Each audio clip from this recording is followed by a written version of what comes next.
ত্রয়োদশ জাতীয় সংসদ নির্বাচনে ২২৪টি আসনে প্রার্থী দিয়েছে জামায়াত ইসলামী। নির্বাচন কমিশনের জমা দেওয়া হলফনামা বিশ্লেষণ করে দেখা গেছে, এই ২২৪ প্রার্থীর মধ্যে ২০১ জনই উচ্চশিক্ষিত।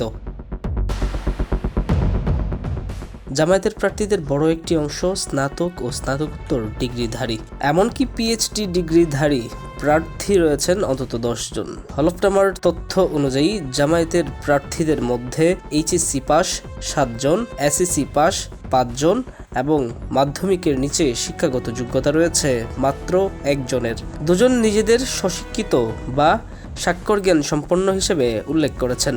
পেশাগত দিক থেকে জামায়াতের প্রার্থীদের বড় অংশই শিক্ষক।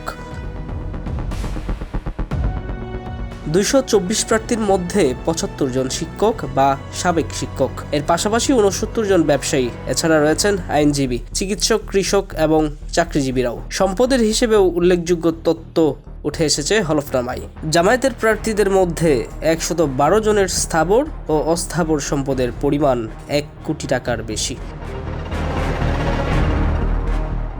বয়সভিত্তিক বিশ্লেষণে দেখা যায়, জামায়াতের প্রার্থীদের বড় অংশই প্রবীণ। ৫০ বছরের বেশি বয়স প্রার্থী ১৪৩ জন। ১৮ থেকে ৩০ বছর বয়সী কোনো প্রার্থী মনোনয়ন পায়নি দলটির কাছ থেকে।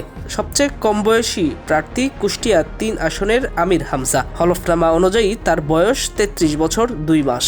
অন্যদিকে সবচেয়ে প্রবীণ দুজন প্রার্থীর বয়স ৭৭। ঠাকুরগাঁও ৩ আসনের মিজানুর রহমান এবং গোপালগঞ্জ ১ আসনের মোহাম্মদ আব্দুল হামিদ মোল্লা।